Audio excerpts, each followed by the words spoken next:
Source के हवाले से जानकारी दे रहे हैं कि शिक्षा विभाग के एसीएस एस विद्यार्थी के ज्वाइन करने के बाद जो पुरानी पॉलिसी है, तबादले की पॉलिसी हो या फिर सक्षमता को लेकर जो कानून है, उसमें बदलाव किए जा रहे हैं। और सबसे बड़ी खबर यह है कि अब 1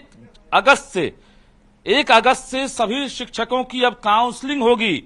1 अगस्त से, यानी जो सक्षमता पास शिक्षक हैं उनके साथ साथ जो सबसे बड़ी खबर है कि बीपीएससी वाले जो शिक्षक हैं, जो अभी योगदान दे चुके हैं, शिक्षक बन चुके हैं, उनकी भी काउंसलिंग कराई जाएगी। इसके साथ साथ 1994 में जो शिक्षक बहाल हुए थे उनकी भी काउंसलिंग होगी। यानी सर्टिफिकेट वेरिफिकेशन के साथ साथ कई बड़े मामले जो हैं सामने आए हैं कि फर्जीवाड़ा हो रहा है।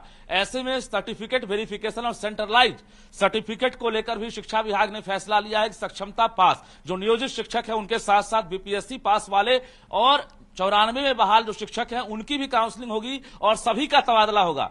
ऐसे बीपीएससी वाले शिक्षक जो इंतजार में थे कि प्रोबेशन में है, उनका तबादला कैसे होगा, नियमावली नहीं बनी है, लेकिन बता दें कि उनका भी तबादला होगा। और 5 क्राइटेरिया बनाए गए हैं। जो कैटेगरी है हम बता दें आपको कि ये 5 कैटेगरी क्या क्या होंगे। यानी semi urban area, urban area, इसके साथ साथ पहाड़ क्षेत्र, नदी पार एरिया और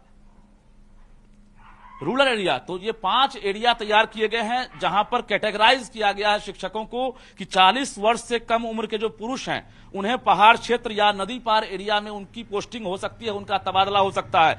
पति पत्नी को एक जगह या आसपास के स्कूल में उनकी पोस्टिंग कराई जाएगी, उनका तबादला किया जाएगा। तो कहीं ना कहीं वर्षों से ये डिमांड है। तीसरी बड़ी बात यह है कि पति पत्नी के साथ साथ जो महिला है बिहार की, जो शिक्षक के रूप में काम कर रही है, उनको प्रायोरिटी दी जाएगी। यानी उनको होम ब्लॉक मिल सकता है। ये खबर आ रही है जो महिलाएं हैं जो सक्षमता पास हों या बीपीएससी के जरिए योगदान दिए हैं उन्हें होम ब्लॉक मिल सकता है। इसके साथ साथ जो दिव्यांग शिक्षक हैं उन्हें भी होम ब्लॉक और होम डिस्ट्रिक्ट फाइनली रूप से देने की तैयारी है।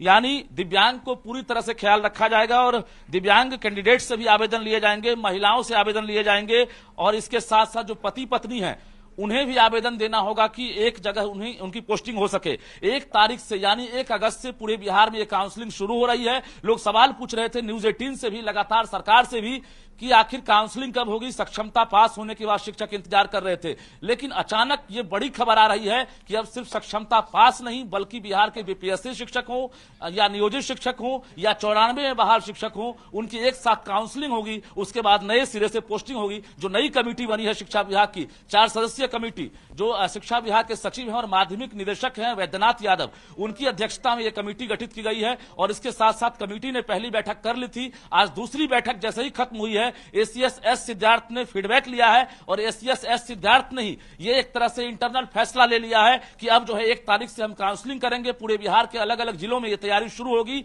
कल से परसों तक राज्य के सभी जिलों को एक तरह से जानकारी मिल जाएगी जिला शिक्षा पदाधिकारी को कि आप जो है जिले में काउंसलिंग की व्यवस्था कराएं और राज्य के तमाम स्कूलों के जो शिक्षक हैं जो कार्यरत है उनकी काउंसलिंग के बाद सर्टिफिकेट वेरिफिकेशन के बाद उनका तबादला किया जाएगा। तो कुल मिलाकर ये सबसे बड़ी खबर है। सक्षमता पास जो शिक्षक हैं जिनकी पोस्टिंग अभी तक नहीं हुई है, काउंसलिंग नहीं हुई है, उनके साथ साथ बीपीएससी वाले जो पहले और दूसरे चरण में बिहार में बहाल हुए हैं, वैसे शिक्षक लगभग 2 लाख की संख्या में है, वैसे शिक्षकों का भी अब तबादला होगा और फिर से उनकी काउंसलिंग होगी। क्योंकि लगातार फर्जीवाड़ा सामने आ रहा है। अलग अलग जिले से 300, 400, 200 ऐसे शिक्षक जो हैं लगातार फर्जीवाड़ा के रूप में जो है चिन्हित किए जा रहे हैं। तो ऐसे में शिक्षा विभाग की बड़ी पहल है। बता दें आपको, कल से परसों तक ये पूरी तरह से एक तरह से तैयारी कर ली जाएगी और शिक्षा विभाग का यह आदेश भी जारी हो सकता है। क्योंकि कमेटी को 15 दिनों के अंदर रिपोर्ट देनी है। 20 तारीख तक यह अमल कर लिया जाएगा और उसके बाद जिले में जो है एक तरह से आदेश रिटर्न रूप से जारी होगा। और जो शिक्षक हैं जो इंतजार कर रहे हैं कि उनकी पोस्टिंग कब होगी, उनके लिए हम जानकारी फिर से दे दें कि 5 कैटेगरी तैयार किए गए हैं,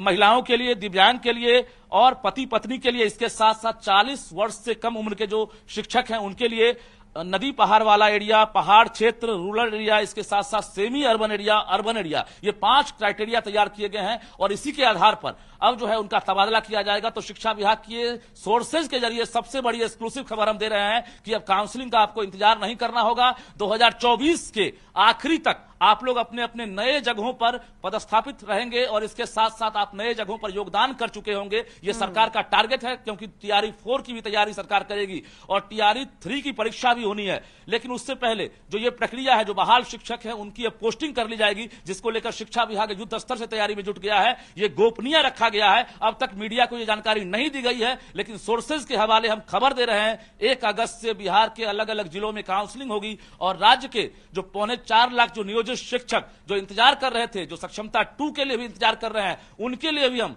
कल से परसों तक बड़ी खबर देंगे कि सक्षमता 2 का आखिर क्या होगा। क्योंकि सरकार अब इस कहीं ना कहीं बदलाव के चक्कर में है कि जो नियमावली है सक्षमता को लेकर, उसमें भी हम बड़ा फेरबदल करें, क्योंकि जो जिले आवंटित किए गए हैं उसमें भी एक बड़ा बदलाव किया जाएगा।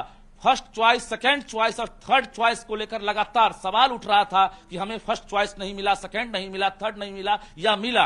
तो ऐसे शिक्षकों को हम बता दें कि इसमें भी बदलाव होगा। हम धीरे धीरे परत जैसे जैसे जानकारी मिलेगी हम एक्सक्लूसिव रूप से आपको जानकारी देंगे, क्योंकि बड़े बदलाव की तैयारी में शिक्षा विभाग है। और जो खबर हम दे रहे हैं, सटीक खबर दे रहे हैं, हालांकि सूत्रों के हवाले से है, अभी शिक्षा विभाग के अधिकारी इसकी पुष्टि करते हुए या कोई पत्राचार अभी नहीं करेंगे। लेकिन यह खबर है कि 1 तारीख से आप तैयार रहें, डॉक्यूमेंट्स तैयार रखें। आपके जिले में आपकी काउंसलिंग होगी, उसके बाद आपको नए स्कूल में जो है एक तरह से आवंटित किए जाएंगे और आपकी पोस्टिंग होगी नए जिले में, नए स्कूलों में और नए जगह पर। जी ठीक है रजनीश, बहुत बहुत शुक्रिया तमाम जानकारी हमारे साथ साझा करने के लिए।